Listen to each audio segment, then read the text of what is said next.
اور یہ ملک یہاں انارکی تک پہنچ چکا وہ نہیں ہونا تھا. میں اس میں کس کو قصوروار ٹھہراؤں؟ میں نے تو معاملات سارے ہائی کورٹ میں لے کر آیا تھا. یہ ریکارڈ کی باتیں ہیں بھئی، حقیقت ہے. لاہور ہائی کورٹ کے اندر بہت ہی اہم معاملے میرے پینڈنگ پڑے ہیں. سمبل کا taking away symbol is banning a party, یہ معاملہ میں نے جنوری 2024 سے اٹھایا ہوا ہے.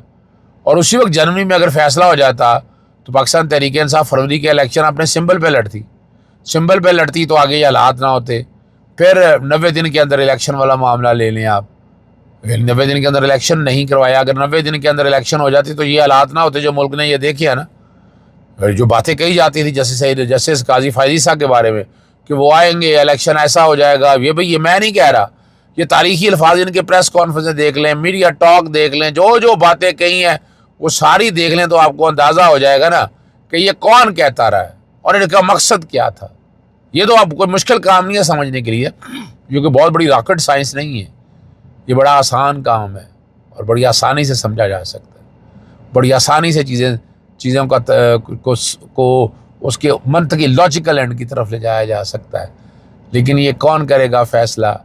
ابھی آئینی عدالتوں کی کمپوزیشن کے حوالے سے 27ویں آئینی ترمیم کی باتیں ہو رہی ہیں، اور 27ویں آئینی ترمیم اتنا آسان کام تو نہیں ہے.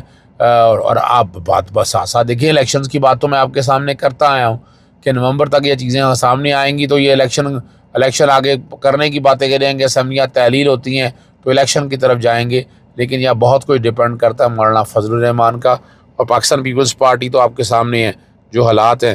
ایک بات اور جو بڑی زبردست ہے شاہد خاقان عباسی نے کہی ہے، اس پہ ضرور گفتگو میں کروں گا. شاہد خاقان عباسی نے جو ایک بات کہی ہے، انہوں نے کہا وہ اب 1998 میں فوجی عدالتیں بنائیں تو سپریم کورٹ نے انہیں کالعدم قرار دیا، تو کہا کہ بہت دکھ ہوا کہ سپریم کورٹ نے ہمارا قانون ختم کر دیا. تھوڑے عرصے بعد جب ہماری حکومت ختم ہوئی تو شکر ادا کیا، اگر فوجی عدالتیں ہوتی تو ہمیں سزائے موت دی جاتی تھی.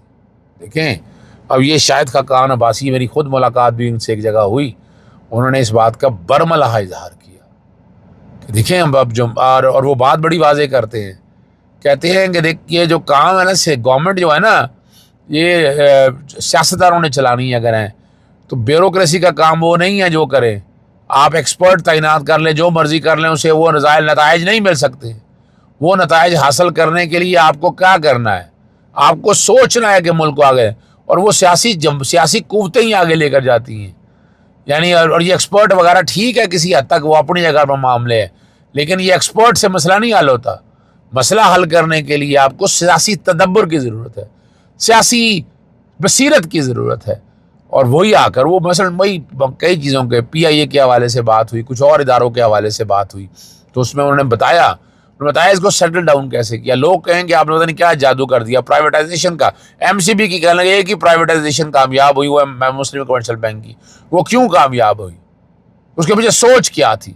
تو یہ باتیں سن کے مجھے آج اندازہ مجھے دیکھیں میں وہ بات کہوں تو شاید خاقان عباسی ان میں کوئی وائبرنٹ آدمی، سمجھدار آدمی جو سیاست کو سمجھتا ہے، جو معیشت کو سمجھتا ہے، کہ جو شاید اس ملک میں اگر وزیر اعظم کی سیٹ پہ اگر آتے تو وہ ان لوگوں کی جگہ میں کہہ رہا ہوں، ویسے تو سیٹ کا حقدار عمران خان ہی ہے، عمران خان کے علاوہ کوئی سیٹ پہ سوٹ نہیں کرتا ہے. یہ تو اگر ان لوگوں کی جگہ ہوتا تو شاید وہ ملک کو آگے لے جانے کی بات کرتا. آخر میں خیبر پختونخوا حکومت نے جو ہے نا یونیورسل ہیلتھ کوریج کے عوام کو فراہم کرنے کا منصوبہ منظور کیا ہے. فلائی اسکیم کا مقصد غریب اور کمزور طبقے کو مالی تحفظ فراہم کرنا ہے. 59% آبادی خطے غربت سے نیچے زندگی گزار رہی ہے. 60 سال سے کم عمر کے افراد کی موت پر ورثاء کو 10 لاکھ روپے تک مالی معاونت فراہم کی جائے گی. اور صوبائی سطح پر انشورنس کمپنیوں کے قیام کی تجویز پر بھی غور کر رہی ہے. یعنی وفاقی سطح پر انشورنس کمپنیاں ڈیل کرتی ہیں، صوبائی سطح پر بھی.